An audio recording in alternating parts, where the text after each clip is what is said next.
Welcome to சுடுதண்ணி. இன்னைக்கு நம்ம வீடியோவில் 1 pot ரசம் ரைஸ் எப்படி பண்ணுறதுன்னு பார்க்கலாம்.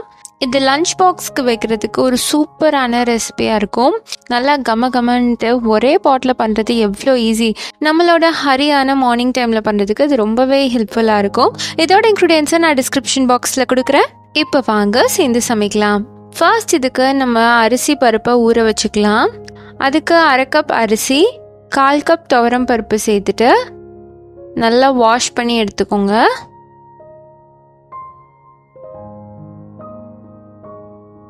இதை ஒரு 3 தடவை நல்லா அலசிட்டு இதில் கொஞ்சம் தண்ணி சேர்த்து ஒரு 1/2 மணி நேரம் ஊற வச்சிடலாம். இது இருக்கட்டும். அடுத்து ஒரு மிக்சியில் 1 டீஸ்பூன் சீரகம், 1/2 டீஸ்பூன் மிளகு, எண்ணெய் ஒரு 10 மிளகு எடுத்துக்கோங்க, 1 டீஸ்பூன் மல்லி, 2 வரமிளகா, அதோட 4 பல் பூண்டு சேர்த்துட்டு இதை கொரப்பாக அரைச்சி எடுத்துக்கலாம். பல்ஸில் 2 சுத்து போட்டாலே போதும். அடுத்து ஒரு குக்கரில் 1/2 டேபிள் ஸ்பூன் எண்ணெய், 1 டேபிள் ஸ்பூன் நெய் சேர்த்துட்டு இதில் 1/4 டீஸ்பூன் பெருங்காயத்தூள் சேர்த்துட்டு அதோட 2 தக்காளி சேர்த்துக்கலாம். இதில் வெங்காயம் எதுவுமே சேர்க்க வேண்டாம், அதனால் டைரெக்டாக தக்காளி சேர்த்துட்றேன். தக்காளியை லைட்டாக வதக்கிக்கோங்க. இது லைட்டாக வதங்கினதுக்கப்புறமா நம்ம அரைச்சி வச்சுருக்க அந்த அரவையை அதில் சேர்த்துடலாம். இதோட 1/4 டீஸ்பூன் மஞ்சள் தூள், 1/2 டீஸ்பூன் கல்லுப்பு சேர்த்துட்டு நல்லா மிக்ஸ் பண்ணி விட்டுருங்க.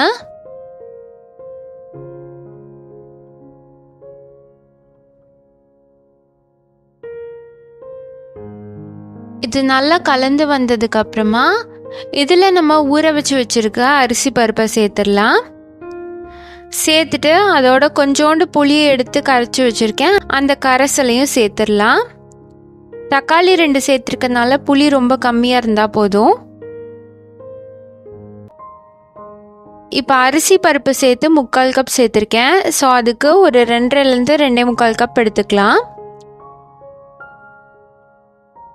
சேர்த்துட்டு இதை நல்லா கலந்து விட்டுட்டு இதை மூடி வச்சுருங்க. இது ஒரு 3 விசில் நம்ம வேக வச்சு எடுத்துக்கலாம்.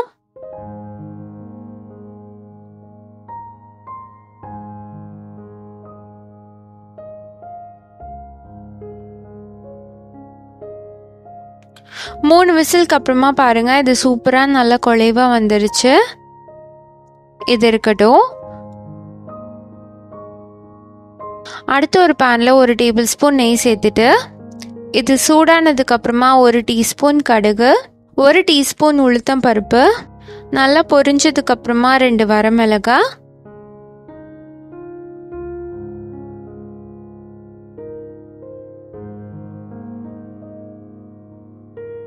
அதோட ஒரு கொத்து கருவேப்பிலை சேர்த்துட்டு நல்லா பொரிச்சு எடுத்துக்கோங்க.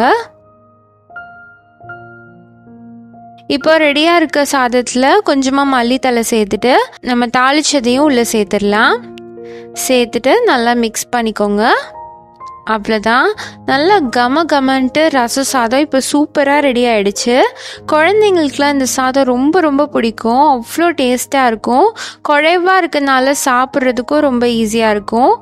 இல்லை ஃபீவர், இருமல், சளி எது இருந்தாலும் இந்த சாதம் சாப்பிட்றதுக்கு எல்லாருக்குமே ரொம்ப பிடிக்கும்.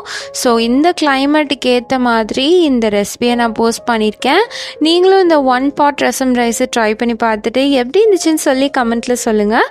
இந்த வீடியோ உங்களுக்கு பிடிச்சிருந்தா லைக் பண்ணுங்கள், சுடுதண்ணி சேனலை சப்ஸ்கிரைப் பண்ணுங்கள். தேங்க்யூ.